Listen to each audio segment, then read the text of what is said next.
What is up, everybody? This is Adam. Welcome back to Fouled Out. Sorry that we missed you guys last week. I thought we were going to be able to get a podcast out while I was traveling in Mexico for work, but things got a little bit crazy, a little hectic on my trip, so we didn't get a chance. I think that's the third time that we missed a week in like 150 something episodes. So still pretty good, but I always miss Matt when we don't have a chance to talk during the week. So Matt is coming on in just a minute. We're going to break down week 7 of the NFL season. Hard to believe that we are getting pretty close to the halfway point. Starting to see a lot of teams on buys. I know that affected a lot of people's fantasy weeks last week. But for today, we're going to talk about a surprising week 7. Almost all of the 1-5 teams won a game, or the 1-win teams all won a second game. How that affects the NFL draft. We're going to talk about the NFL draft prospects a little bit as well, a little college football mixed in there.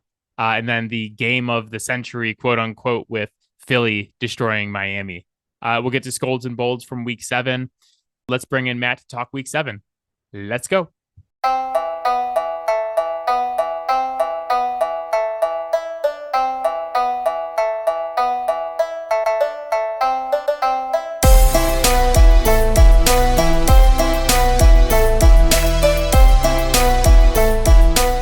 All right, Matt is here.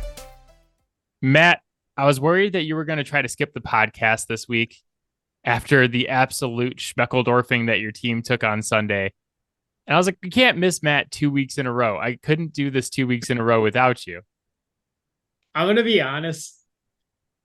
I actually prefer that it was a complete and total schmeckeldorfing than just a sloppy, mediocre loss. Well, at least you have Lamar Jackson and Mark Andrews on one of your fantasy teams too. Yeah, so that really helps. Makes you feel a little better. It feels a lot better when you actually have those guys.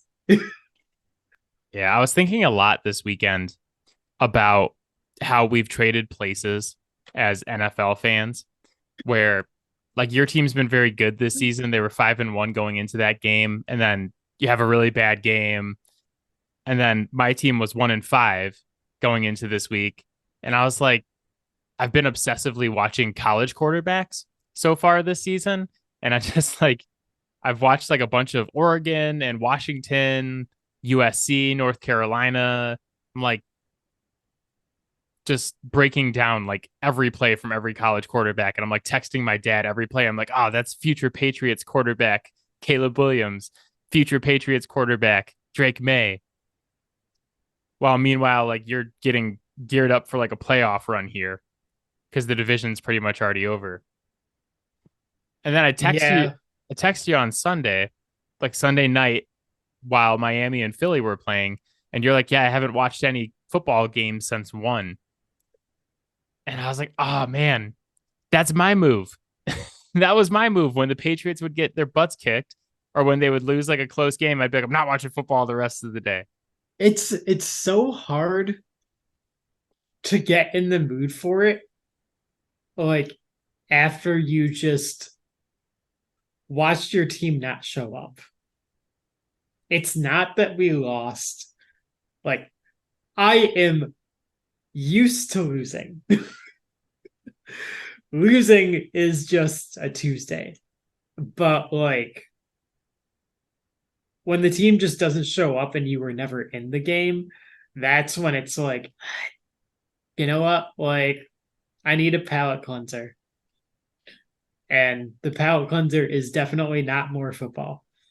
Because it's just a reminder of what you didn't have. This is the thing. It's like, this is what makes football so great, but also sucks sometimes, is that you look forward, you get one game a week, right? And you look forward to the game all week. This isn't like basketball or hockey or baseball where if your team loses or you have a disappointing game, it's like, oh, okay, we play, tomorrow or we play in like 3 days. We're going to have another opportunity to bounce back. You only get 17 of these every year. And when you look forward to the entire week, like you're working all week, you're grinding through the week, you look forward to the game, and then your team just, I don't even know what the word for it is. Like your team just shits their pants on Sunday. It's like, God, I spent a whole week looking forward to this. So I feel your pain, man. I've been there Yeah. before, and it Well, sucks. it feels really bad watching that game.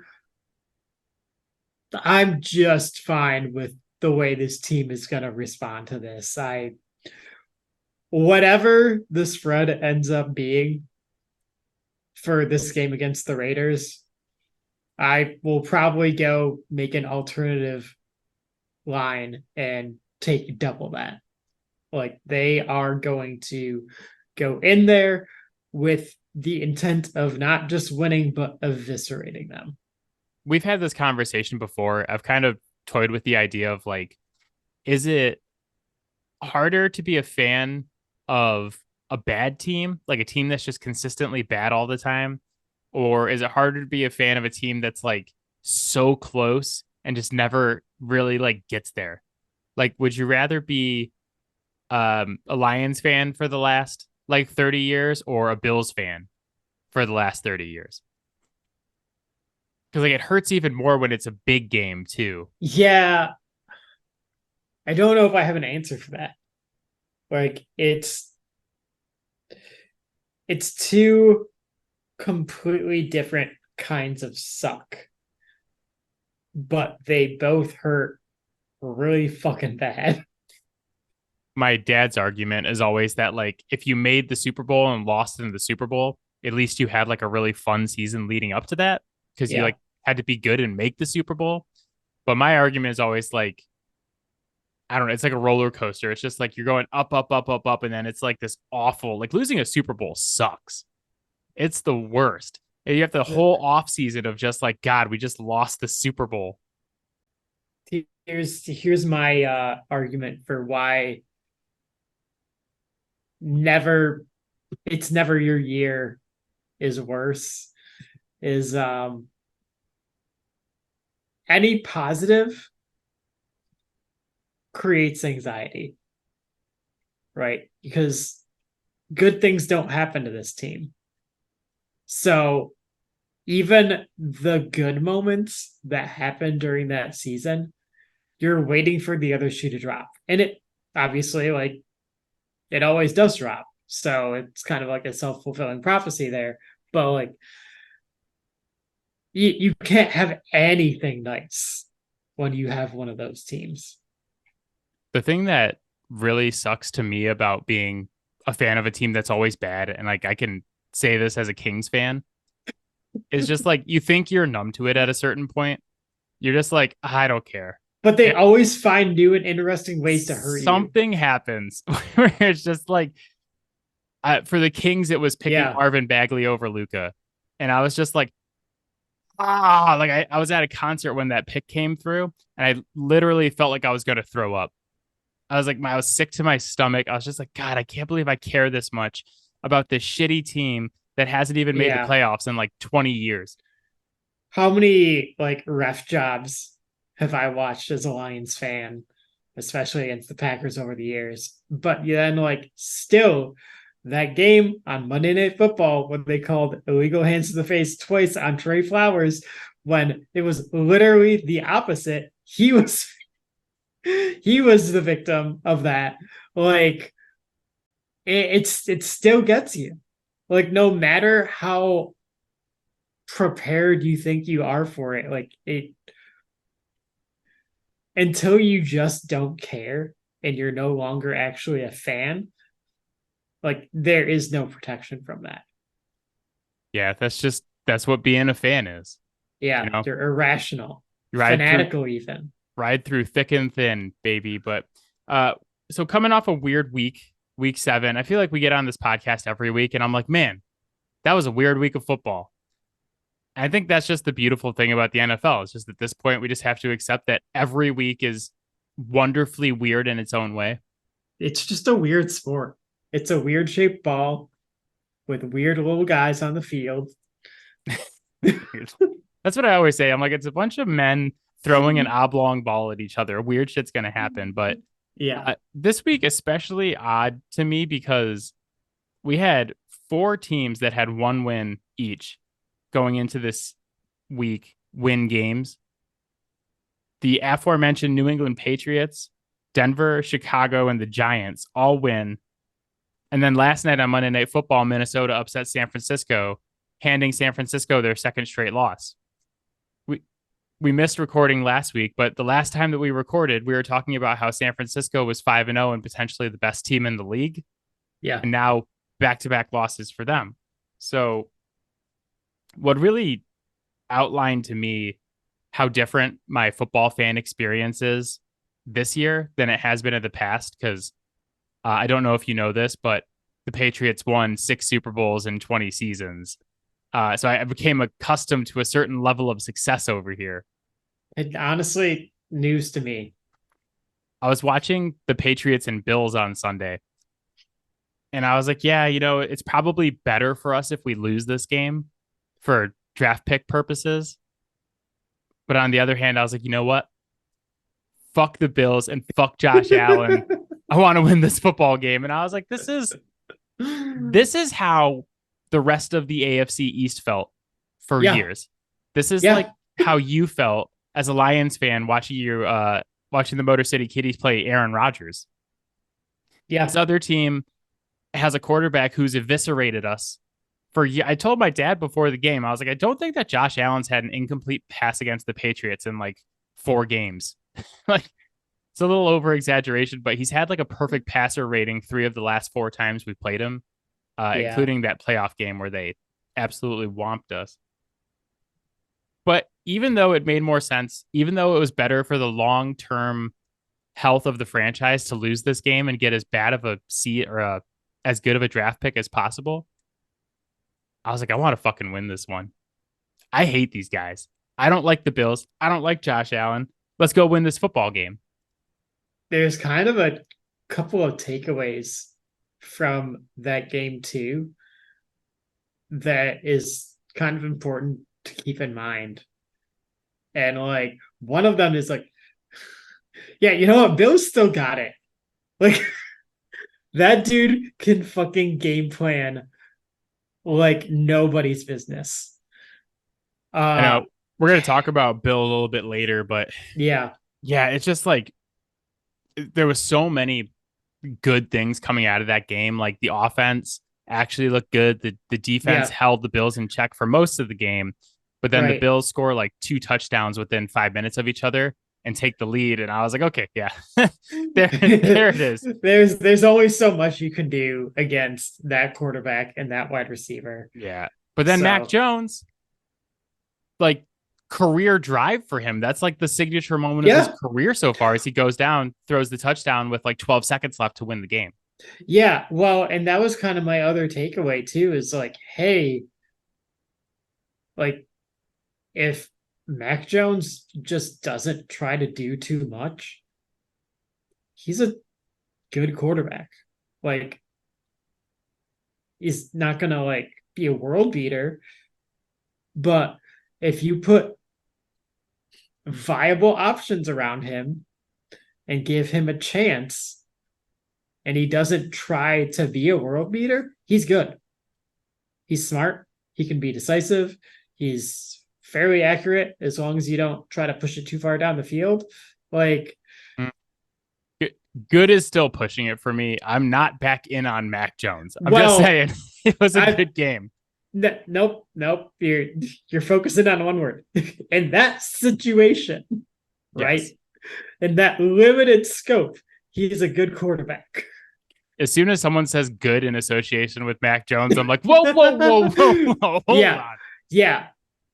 But like I think that also points out just how much of like what we've seen this year does come down to, okay, the offensive line is a disaster.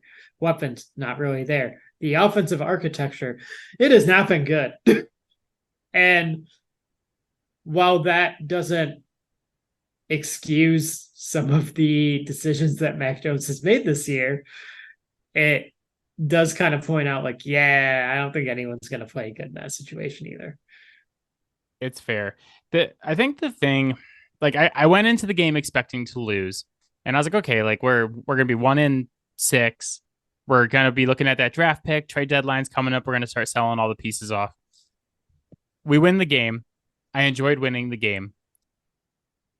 the thing that made it like not bother me as much that we won, because like in the past with the Kings wouldn't tank at the end of the season, and I'd be like, "What are you doing? Why?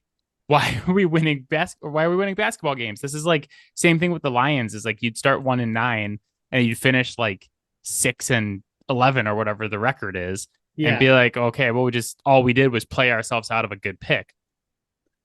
Well, like I mentioned, all the other teams that were around us all won as well. So everybody went from kind of being 1-5 to being 2-5 or being 2-4, whatever it is, except for the Carolina Mad Cats, who absolutely refused to win football games. They didn't play this week, so it was the only week they haven't lost this season. They are 0-6 and now have a 2-game lead for worst record. But oh crap, for Carolina, they owe their draft pick to the Bears. So Yep. that kind of makes it not sting as much, where it's like, okay, we didn't lose that much in draft positioning and we get Right. the win. I kind of think the other thing too is that for a long time, for probably the last like year and a half, maybe 2 years, Caleb Williams has just had a stranglehold on the number one Yep. pick in the NFL draft. And like he's been the guy. It was like this is a must-have guy, franchise quarterback. And the stranglehold the last couple of weeks by Caleb Williams, it feels like it's kind of loosening a bit. It's still pretty firm, but Yeah.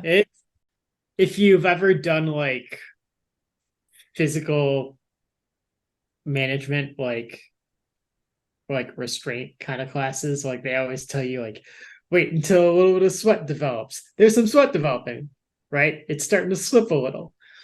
The last few weeks for USC have not been great. They have not been great for Caleb Williams, and some of his choices and the way he's handled things with the media have also been deserving of a little bit of skepticism. Yeah, I think we're just getting to the point, and like before I say this, I just want to say that if the Patriots had the number one pick in the draft was today, I would 100% take Caleb Williams. Yep. I would like just, I don't need the 10 minutes. I know that they would take the full 10 minutes. I don't need them. Here's my card. Thank you, sir. Yeah. Give me some Caleb Williams. But I think it's getting to the point where it's like, I don't know. I don't have to have Caleb Williams. Like, I'm watching Drake Maye a little bit. I'm watching Michael Penix and Bo Nix. I'm like watching some Marvin Harrison Jr. when Ohio State beat Penn State this weekend. And I'm like, there are some other options here where if like the Patriots don't get the number one pick and don't get Caleb Williams, I'm not going to be heartbroken to have Marvin Harrison Jr. be my wide receiver one. Not going to be upset if we have the third or fourth pick and get Drake Maye and he's the quarterback of the future there. Yeah. It's not like a end all be all proposition with Caleb.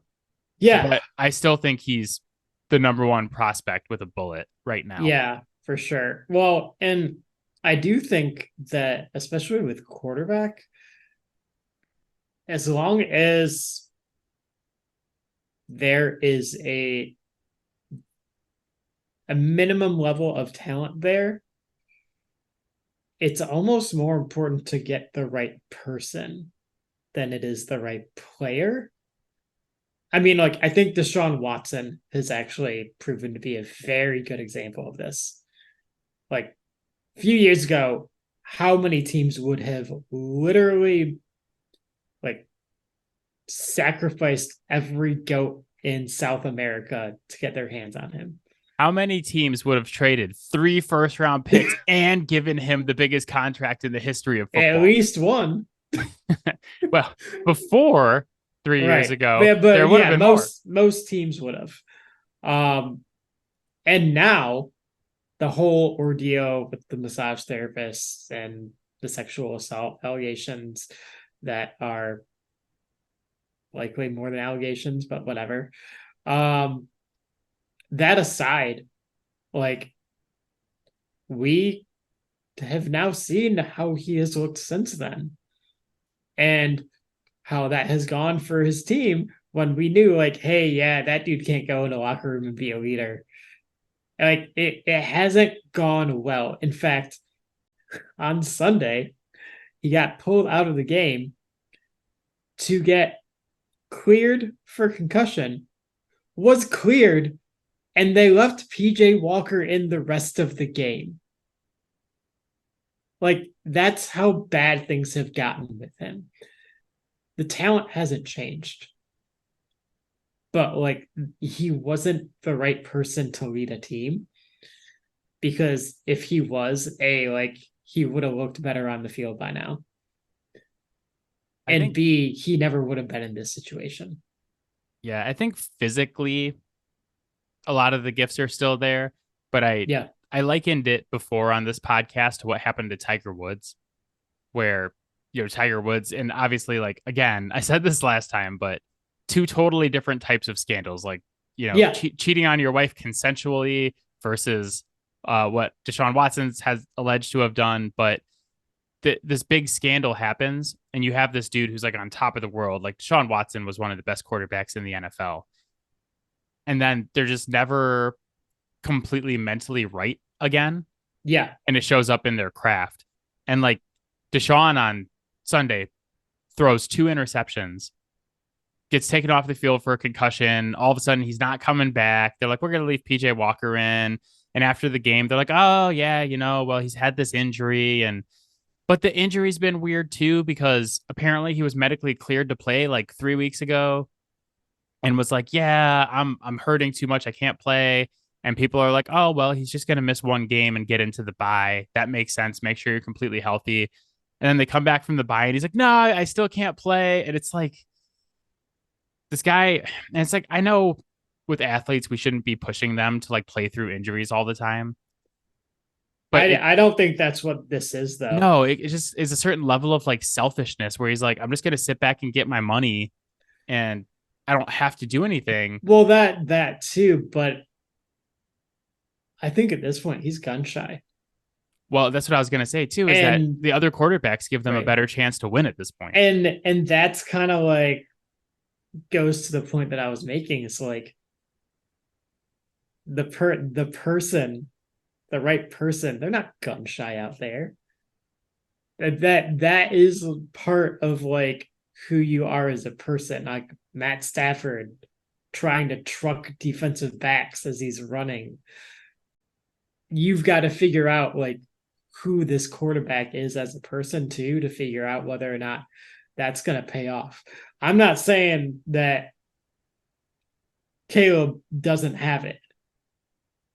However, I don't know if you like are going to make a comment about the dude who was like down on the field after the Notre Dame game, like trolling him with the selfie and whatnot, and say like Lions don't concern themselves with sheep. Well, Lions don't feel the need to write fuck Notre Dame on their fingernails. Right? Like there's just a lot, and I get he's young and dumb, and I'm willing to write a lot of this stuff off, but it's just like he's said and done a lot of things recently that kind of just don't put a good taste in your mouth. Like the on-field stuff, the last couple of weeks have not been good for USC. And like, no, I watched Caleb and I'm like, yeah, there was a NFL scout who said that he's basically trying to hit a home run every play. And he's just not taking like the singles and doubles. And it's like, okay, I can understand that. Like, he's trying to make big plays. But like, I want to see him reel that in this season and like take the singles and doubles and just like move the offense down the field. And maybe we will. That's not the end of the world to me. But it's like, I agree with you. It's the off-field stuff that's making people question it. It's the, whatever team drafts me, I want an ownership stake. It's the, if I don't like who drafts me, I'm just going to go back to college for another year.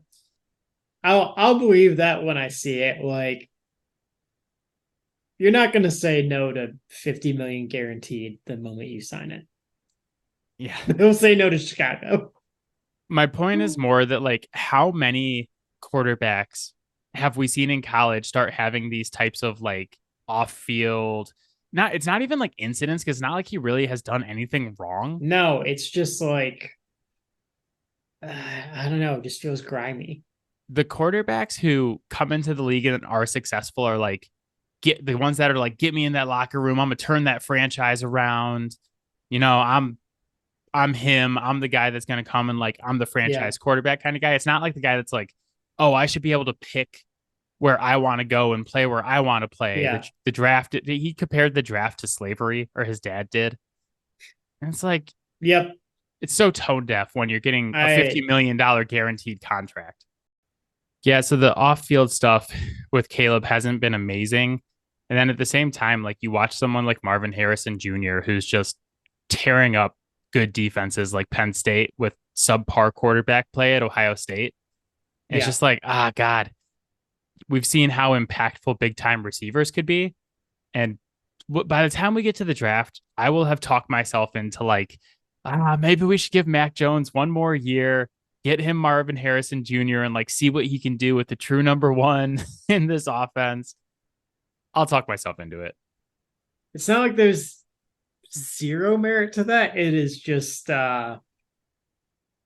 if you get a chance to get a guy, you get him. But I mean, I think we've seen quite a bit recently what a difference it makes when you get a quarterback protection and weapons. Some guys, if they can't perform even with that, then obviously But I mean, the Jared Goff turnaround has been significant from his last days in LA. It's weird because it's like it's like not a turnaround, but it is. It's almost like we did like a valley with Jared Goff. It was like he was doing pretty good there. I mean, he made a Super Bowl, even though he shouldn't have. He did, and then like we kind of like reached the end of our rope. Like he was still like statistically like a viable quarterback, but when you watch the games, it was like, I don't know if I really want that. And then it got real bad his first year in Detroit. Right up until the very end of the year when he kind of hit his stride. And now we're like, this last game notwithstanding, we are watching him play the best football of his career. There was a solid amount of time there where Jared Goff was like a very viable fantasy quarterback, even though he was a bad real life quarterback, just because of how many points he was putting up in garbage time. It was like, that's like you said, it's like the stats at the end of the year were like, wow, this guy was really good. How could they not win more games? And it's like, okay, how many of those counting stats did he put up when they were down by double digits already? Right. So we'll see what happens with the draft. We still have a long time until we get there, and we'll obviously have all of our draft coverage. But beating the Bills felt good, and it kind of the whole thing that's going on with Caleb Williams took the sting out of it. Like I don't feel like I'm losing like my only shot at getting Caleb Williams now, and I'm like, no. No, it should feel good. Like losing games should feel bad. And losing games never helps you win games. If we beat Miami on Sunday, I'm going to be all the way back in on this Patriots team. Like, let's go. Playoffs. I won't even blame you at that point because, I mean, shit, at that point, you can't finish worse than 500 in the division. I know. That would put you at 3-0, right? No, put us at 3-1. We lost week 2 to Miami. Yeah, you played Miami already. That's right. Yeah. And now we're playing in Miami. It's not playing in Miami is not going to end well. And you would think like, oh, Patriots coming off a big win against the Bills. We saw Miami lose on Sunday night to the Eagles. Maybe it's like a 4 or 5 point spread. 10.5, baby. Just a whopper. Just a whopper. That's what it was last time I saw it. It might have changed since then. This always blows my mind, but like playing in Miami anytime before like late November, it's still going to be like 90 degrees. Playing in Miami is cheating because it's fucking insane. The way they built their stadium too is like purposely there's no shade on the opponent's sideline. Yeah. It's like, how is that legal? Like I mean, it not even shouldn't be, but it is smart. I don't even mean from a competitive advantage standpoint. How is it legal to have an outdoor stadium in Miami where there's literally no shade where people are standing? That seems like it should be a crime. It's a crime against humanity. That's assault. It's It assault and really battery. is solar assault. Speaking of the Dolphins, they played in the quote unquote game of the century that everybody was so excited about against the Philadelphia Eagles on Sunday night. I'm going to give you my hot Dolphins take. Okay. Do you know who the Dolphins are? The Dolphins are the NFL version of the Penn State Nittany Lions. All they do is beat up on bad teams like the Patriots and the Broncos, and everybody ranks them super high and talks about how they're the best team in the NFL and the best offense we've ever seen. They are incapable of beating anyone of consequence. They are 5-2 this season, wins over the Chargers, the Pats, the Broncos, the Giants, and the Panthers. They've played the Bills and lost by 28. They've played the Eagles and lost by 17. Mike McDaniel and the Miami Dolphins need to beat somebody that matters before I'm going to start giving them credit again, because every time they get in these big games and we get all like, ooh, Miami, they're so good, they're so awesome, they shit the bed. Yeah. And they did it again on Sunday, just like Penn State does all the time. I'll say the difference there is that what's holding back Penn State is James Franklin. I don't think that Mike McDaniel is particularly holding them back, but I do think that there is something to be said for like this team learning to take a punch and keep rolling. That's what you have to do against these top teams. In fact, like that was what was so fun about that Lions Chiefs game week 1 is like it was a game the entire time. Like they were both throwing haymakers at each other and each team had to respond repeatedly. But what we've seen from the Dolphins repeatedly is that they take that haymaker and then they just can't get back up. The loss of Achane, I think, can't be understated. I think like when him and Hill were out on the field at the same time, the amount of speed and the different things they could do with those guys was like unbelievable. I don't even know what you do with that. Well, like, that's what Waddle's supposed to be, though. It's like it's supposed to be like, holy crap, we have Tyreek Hill and Jalen Waddle. And I feel whelmed by Waddle so far this year. Waddle is very fast. Like he's very, very fast. But he gets placed in that same tier as Tyreek Hill in terms of speed all the time. I don't care about 40 times. Tyreek Hill and Achane are the only two players in that class of speed. Is insane. It's amazing that there's even one person in that class because it's not just like speed. It's not like just pure speed. Because there's, we've talked about John Ross before, who was like supposedly the fastest football player ever, who never really became anything. Yeah. But it's what you do with it. It's like Tyreek Hill's ability to cut and like turn on a dime and just slow down and speed back up. Like the acceleration is absolute insanity. And it was the same thing with Achane. It's like, God, he hits a hole and he's going 25 miles an hour down the sideline all of a sudden. Yeah. It's sudden speed. You hear people that like watched Bo Jackson play live and they're like, oh yeah, that like illustrious like 4.19 40 time. Yeah, I actually believe like that looks like those are the only two guys I've ever seen where like the space-time continuum just doesn't seem to work, right? It's just they move in a way that I have never seen anybody else move. A like sub 4.3 speed, you shouldn't be able to make precise cuts. Like you shouldn't be able to do anything other than a rounded cut. And yet those guys can explode to full speed in just a handful of steps and still be able to make moves. They're very unique athletes. I've compared Tyreek Hill to Steph Curry on this podcast before, where he's just a guy who changes the gravity of the defense. Yeah. And it's like, imagine if you had Steph Curry and then like Dame Lillard on the same team. It's like, kind of the diet version of doing the same thing, but like if you had two guys who drew that kind of gravity and had that kind of ability to shoot from outside, that's kind of what it was like watching those two on the field. I'm just going to say, based on what we saw when they were both on the field, I don't know if you can call it the diet version.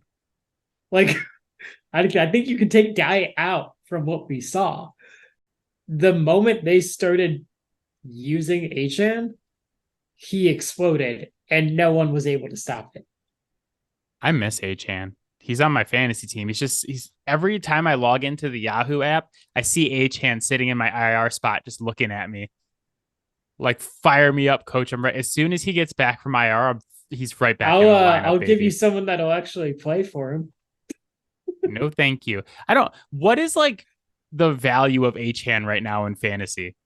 I don't know if there's anything you could give me outside of like one of the elite first round pick players that I would trade him for. Cause I'm like, God, this guy's gonna come back and put up like 20 and 30 burgers. That's the thing, is like the only person on that team, if I'm remembering which league it is correctly, that I could really give you is Justin Jefferson, who is also on IR. So well, it's just like the problem with Achane and like trading him away is like, God, if you trade him away and he comes back from IR and is just like doing what he was before. Oh yeah. You're just going to feel like crap. But if you keep him and it's not the same as before, it's like, then you're going to feel like crap. You're like, I should have traded him. So yeah, I'm in a pickle. I'm actually, I'm talking to Trent right now because I'm trying to get a trade through before I play you this week in fantasy football. I know it's coming. Just wait. Don't you text him and tell him not to do it. I see you with your phone over there. I gotta sabotage it. How good do you think it felt for Jalen Hurts to beat Tua Tagovailoa on Sunday? Fantastic. I actually was thinking about this as well. Like, how insane was it that Alabama had two future, like, I think we can safely say top 10 quarterbacks in the NFL on their roster at the same time? I think Mac Jones was on that team too. I mean, not that he's a top 10 quarterback. Wow, you've really turned around. They had 3 top 42 quarterbacks on their team at the same time, baby. But yeah, I bet it felt good for Hurts to beat Tua after Tua like usurped him as Alabama's quarterback and won that national championship.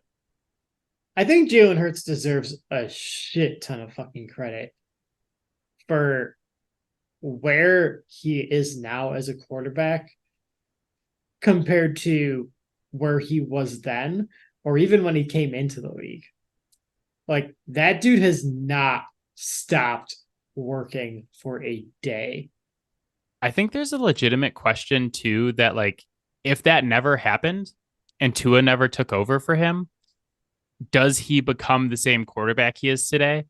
Because he leaves Alabama, he transfers from Alabama to Oklahoma and plays in Lincoln Riley's offense and puts up like an amazing college season. He was in the Heisman voting that year.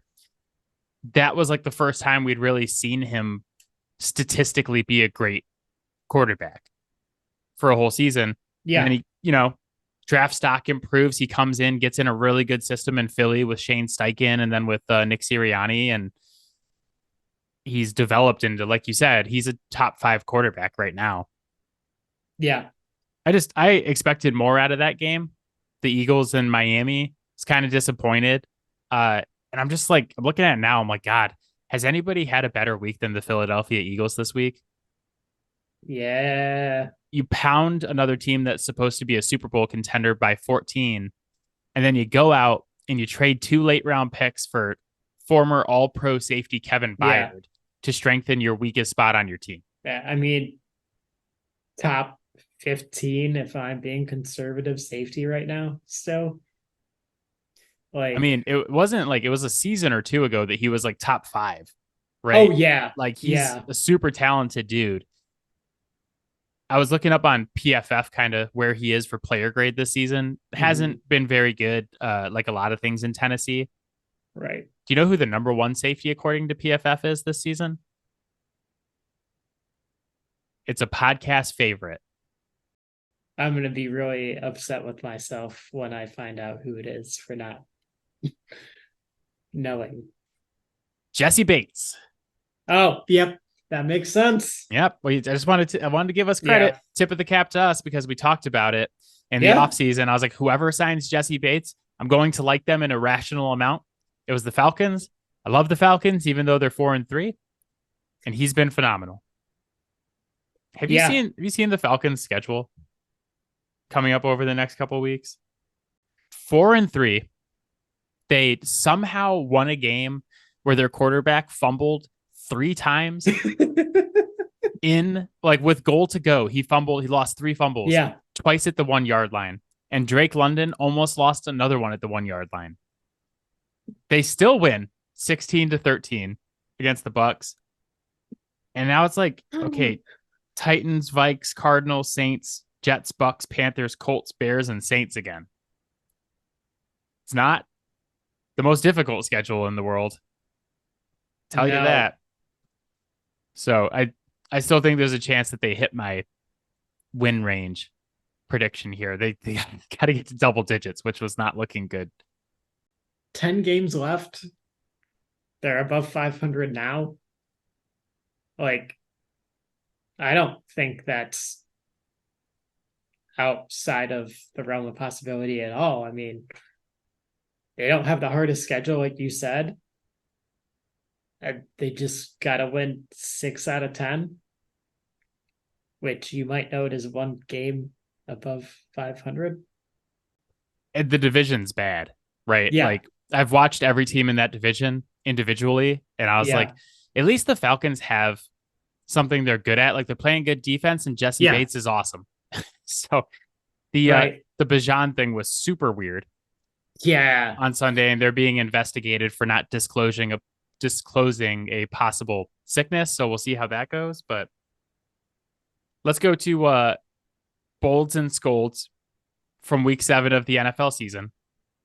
It's been 2 weeks. We didn't talk, we didn't do the podcast last week because I was in Mexico. Yeah. I cannot for the life of me remember who went first last time. I believe it was you, actually. Okay, I was going to suggest you that went first. Yeah, I was going to suggest that you go first anyway. So you go ahead with your bold for week 7 of the NFL season. I was originally just going to say John Harbaugh.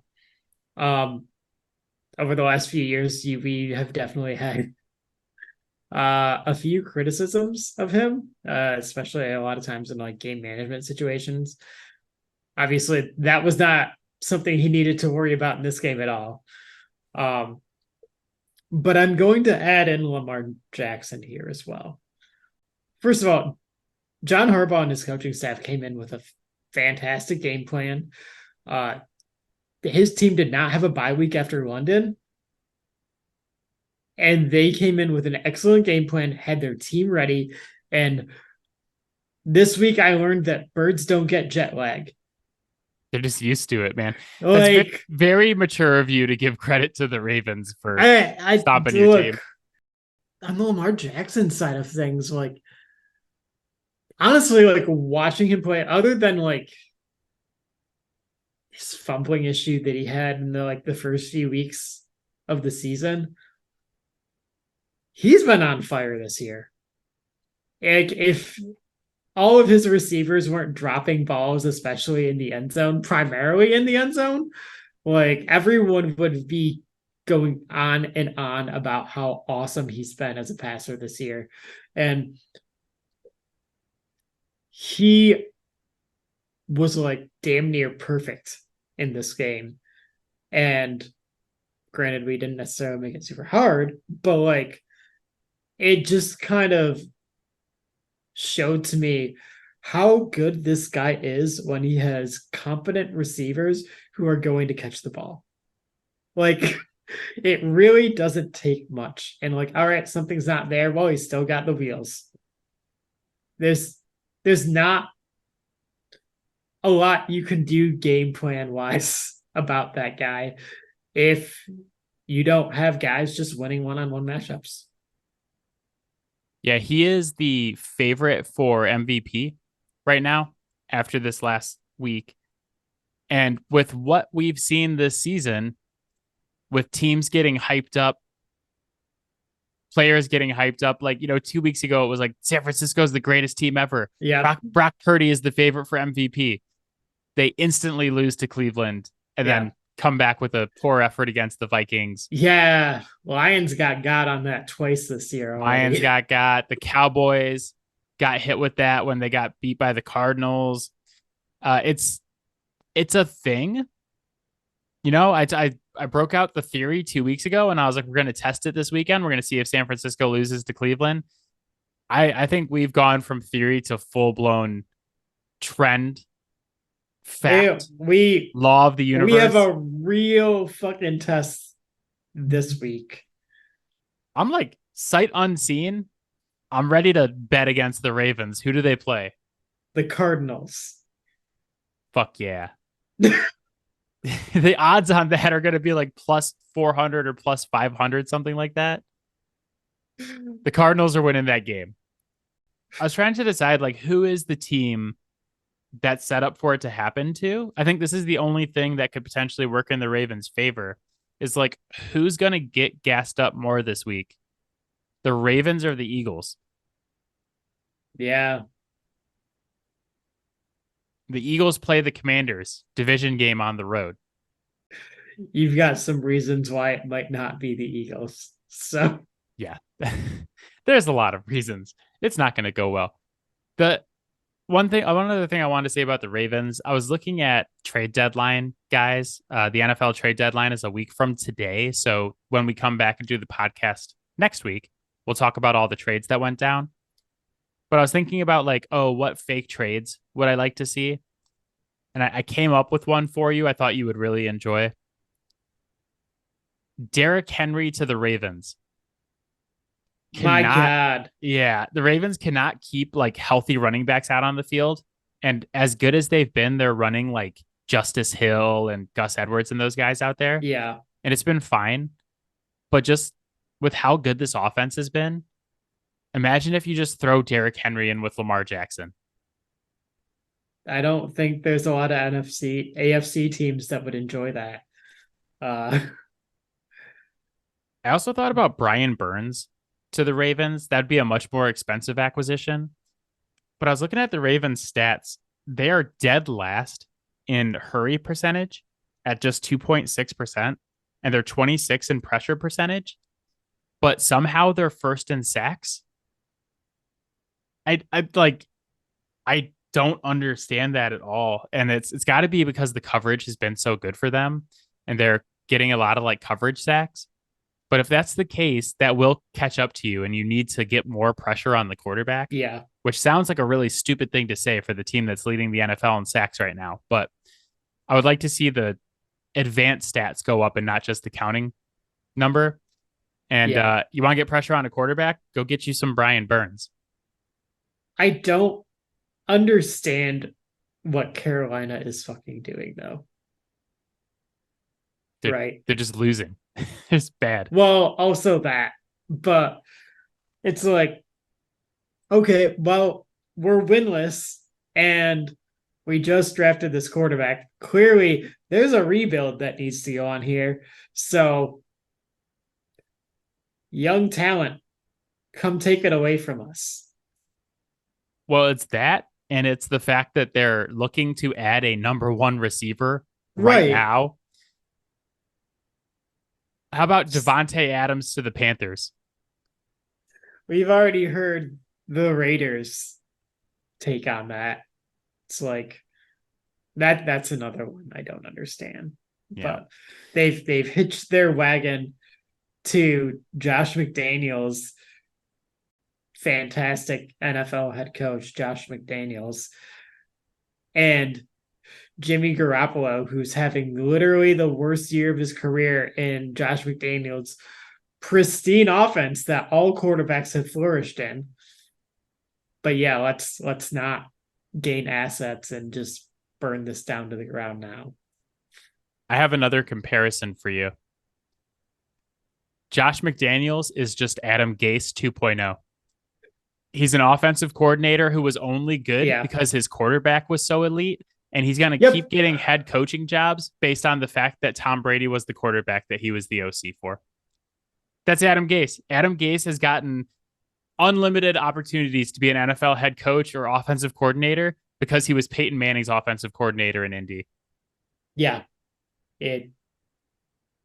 Stop hiring Josh McDaniels. When he comes back to the Patriots next year, I'm going to be furious. Well, stop hiring offensive coaches that have a great year with an elite quarterback. Go get yourself the offensive coach that revived a guy's career. It's actually working out pretty well in Tampa with their offensive coordinator, who was kind of crucial in helping Geno Smith to bounce back. Give me Ben Johnson or give me death. You can't throw me off the scent by pointing me at Tampa Bay, Matt. My bold of the week is New England Patriots head coach Bill Belichick. We touched on it a little bit earlier, but just he's been getting so much shit this year, like especially from me. I was on this podcast a couple of weeks ago saying, get rid of him, give me Ben Johnson. Like it's time for some turnover. And that might still be true. But this just reminded me of like this win against the Bills, reminded me of like the old veteran boxer, like the old champ who's like, he may not be what he used to be, but on the right day, he still got it. And you better watch your ass because they were awesome on Sunday. The defense held Buffalo in check for the vast majority of the game up until the end. They were hitting Josh Allen all over the place. They weren't letting him get out of the pocket. And like, this is a dude who, even when the Patriots were good, Josh Allen was torching them. So to see Bill like pull this one out of the hat and just be like, oh, you guys think I'm washed? You guys think I can't do this anymore? Watch this and do this to Josh Allen and Sean McDermott. Thing of beauty. I loved it. At the same time, he brings back JC Jackson from the Chargers, and everybody's like kind of memeing it, and they're like, oh, look, they're bringing back JC Jackson after he let him go and get paid. JC Jackson's been really good. He's been really good. He's only allowing 33% completion percentage on balls thrown his way with the Patriots, much lower than the like 87% he was allowing with the Chargers. So great acquisition by Bill in season after losing Christian Gonzalez. I was impressed again on Sunday, and it was just like one of those kind of classic throwback performances for him. It's incredible to me how like great he is at just taking guys on defense and saying, hey, like you're just gonna do what you're good at. And then like you go to the offensive side of the ball and they're like, Ramondre, we're not going to run outside zone with you. Look, that thing that nobody can stop you on? Nah. We're good. Yeah, there's been a lot of questionable calls for him this season. And there was even some on Sunday, but man. No, like just overall performance was excellent. Yeah, he's, like I said, he's still got it. Who is your scold for week 7? So I think this is our first return customer. This is the first person to have been scolded on the podcast twice. Yes. And quite frankly, it's for mostly the same thing. Sean McVay, run the ball. For those of you who didn't pay attention to that game at all, as you probably shouldn't have, they were like scrounging to find a running back before the game even started. They bring in Royce Freeman. Royce Freeman runs the ball 12 times. He's their leading rusher for 5.5 yards per carry. They only run the ball with him 12 times in a game against the Pittsburgh Steelers. Famously pretty fucking good defense. They just wanted to keep dropping back and passing the ball. Most coaches in the NFL understand, hey, you got a hot hand at running back, you feed that. And he just refused to do that. And at the end of the day, them continuing to drop back and throw the ball allowed TJ Watt to take over the game. You've got a pretty banged up offensive line, an offensive line that, when healthy, honestly, isn't all that special. It ain't that great. Like, it's not an offensive line that, when healthy, I would be like, yeah, I'm okay with them going up against with TJ Watt. Like, that's already a problem.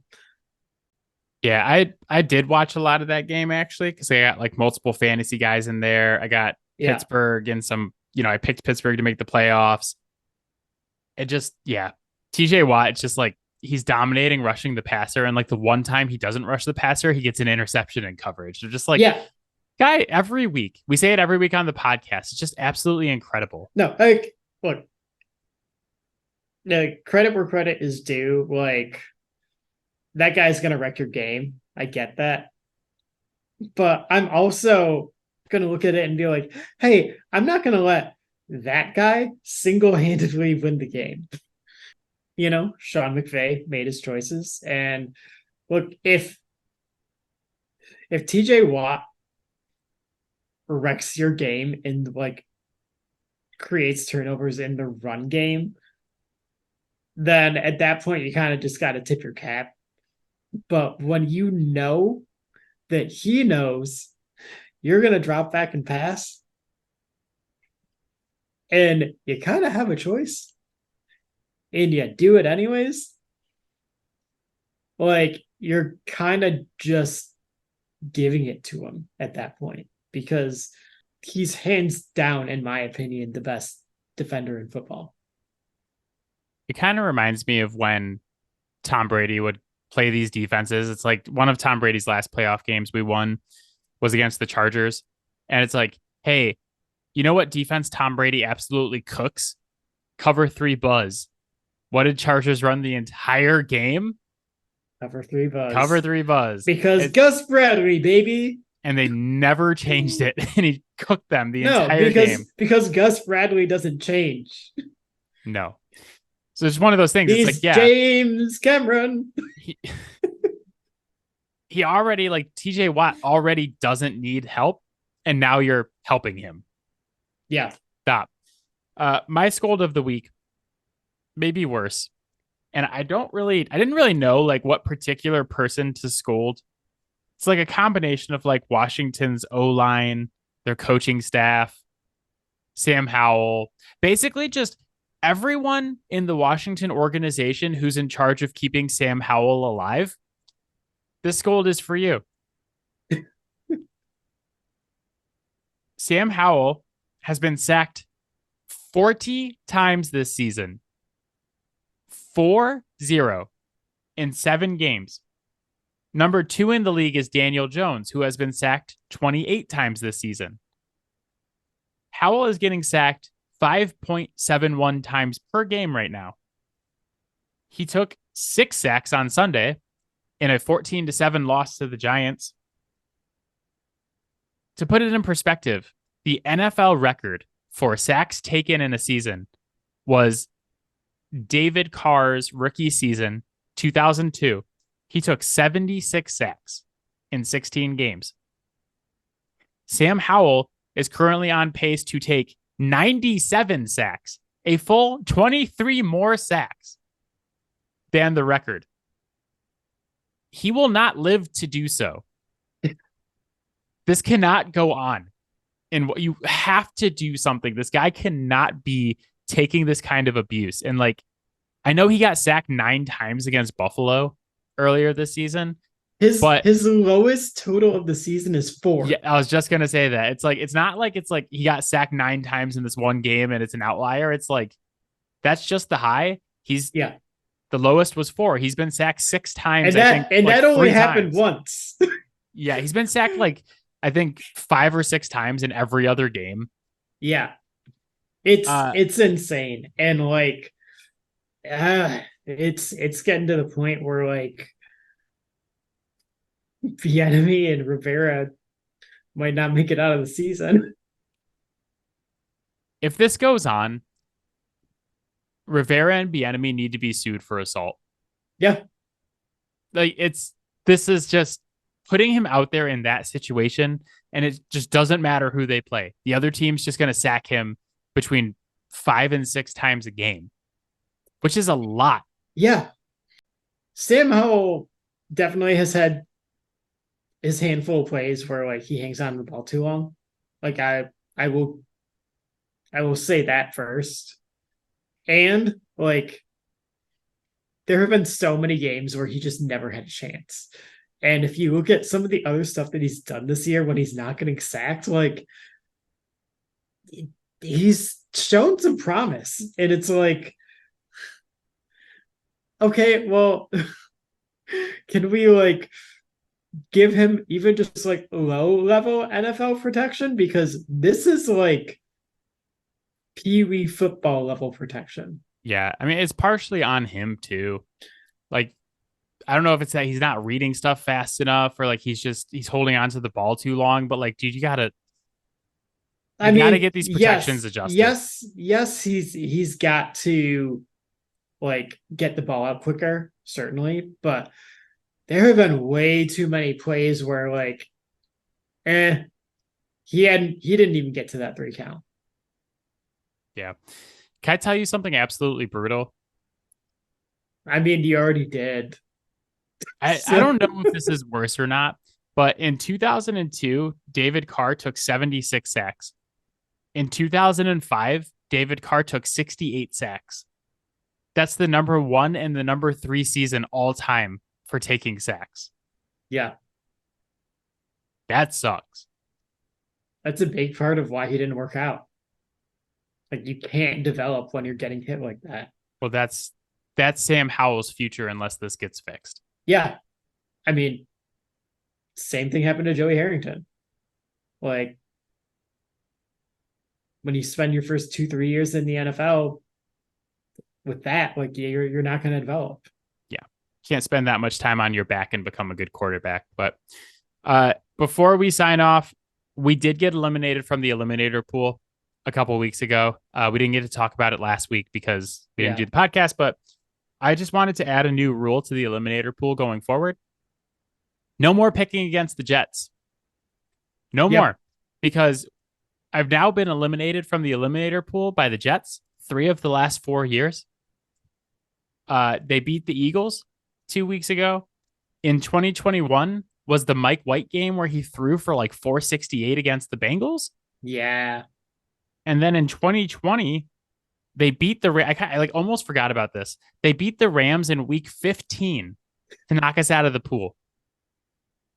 10-6 Rams team. Week 15, Matt. We made it all the way to week 15 where you got to pick like 2 teams at the same time, and the freaking Jets knocked us out. I forgot about that. Yeah, I did too until I started going back and looking at the history, and I was like, why do we always lose when we pick against the Jets? Last thing, fantasy football matchup, part 2. You and me play this week in the West League. Both teams now 5-2, tied for first. I just want to say that fantasy football is stupid. 2 weeks ago, I was playing like the number 6 team in our league, and I was projected to score 110. Felt really good about all my matchups. Didn't win. Only scored like 96 points. Justin Fields got hurt. Only got like 5 out of him. I lost by like 8. I was like, I hate this game. Last week, I'm playing the number 1 team in the league. I'm projected to score 88. I got 3 guys on bye, 3 guys on IR. I'm like throwing shit at the wall. I'm like, okay, we're going to throw in Rashee Rice, Javonte Williams, Kirk Cousins against San Francisco. We're just going to see what happens. led the league in scoring last week, 133.5 points.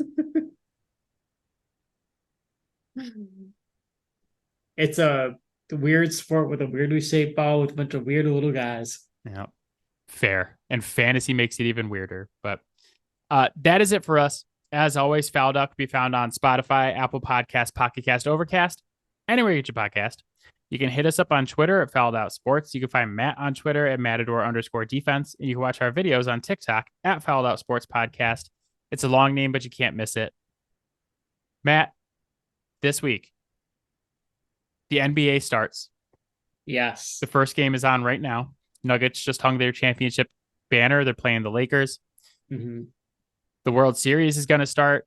We got Philly and the Diamondbacks playing in Game 7 to decide who's going to go play the Rangers, who, thank God, eliminated the Houston Astros. Hockey's going. College football. Pro football. Sports equinox this weekend. All 4 major professional American sports will be going at the same time. Good time to be alive. You have any hot takes for the NBA season before we get rolling? I don't know how hot of a take this is, but I think Cade makes his first all-star team. I like that he's one. Gonna have a really, really good year. It might start a little slow. Obviously, he hasn't played live NBA action, at least, like real NBA action in quite some time. But I think once he kind of gets back into the swing of things and Monty figures out his rotations, I think he's going to be really, really efficient this year. We didn't really get to see much of his shooting that we saw in college as a rookie, but I have a feeling that we're probably going to see something closer to that this year, given how much time he had to, work on all that. So yeah, him and Jalen Duren looked really good in the USA camps. Yep. This summer too. So I'm excited to see them. My take for the upcoming NBA season, there's been a lot of rumors that the Lakers specifically did D'Lo's new contract to use him as trade bait. And there's been a lot of speculation because Rui Hachimura's contract and D'Lo's contract add up to Kyrie Irving's contract. Oh my God. And so the Mavericks can't trade Kyrie Irving until a certain point in the season because they just signed him. So that could be a trade that we see is D'Lo and Hachimura for Kyrie Irving back to the Lakers. And I just want to say before the season even starts, I actually really like that trade for the Dallas Mavericks. I actually really like D'Lo and Hachimura playing with Luka. So I hope they do make that trade because I think that would be a win for Dallas. I would agree with that. Also, I'll just add that I think that Philadelphia is just going to be a train wreck. I think they'll win enough games to be a top 4 seed, but it's going to be sloppy. It's going to be ugly. I say this every year. If I could just bet on the 76ers to lose in the second round of the playoffs, I would just bet everything I have on it every year. Oh, yeah. In perpetuity. Yeah. But the whole situation with James Harden and Daryl Morey, you cannot tell me that's not going to bleed over onto the court. Can I interest you in D'Lo and Rui Hachimura? It seems that's like the new, what was the trade package that fans were always throwing out? They're like, we got Russell Westbrook, a pick, and Talen Horton-Tucker. Yeah. And we'll give it to you for Shai Gilgeous-Alexander. And they're like, why don't you want this? This is going to be the new package. It's like D'Lo, Rui, and an unprotected 2032 first. Yeah, nothing like Lakers fans to take a young guy who hasn't done anything in the NBA and just prop him up as this super big trade chip.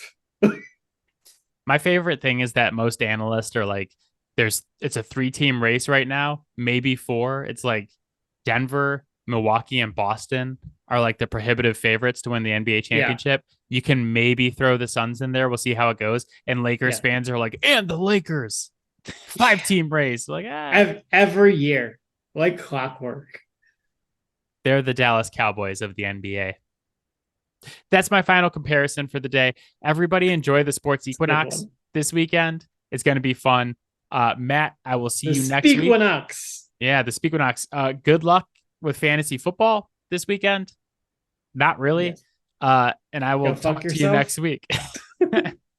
If you blow up my trade with Trent, I'm going to be so mad. But all right, buddy. I'll see you soon. Yep. Bye, guys. Bye, Mom.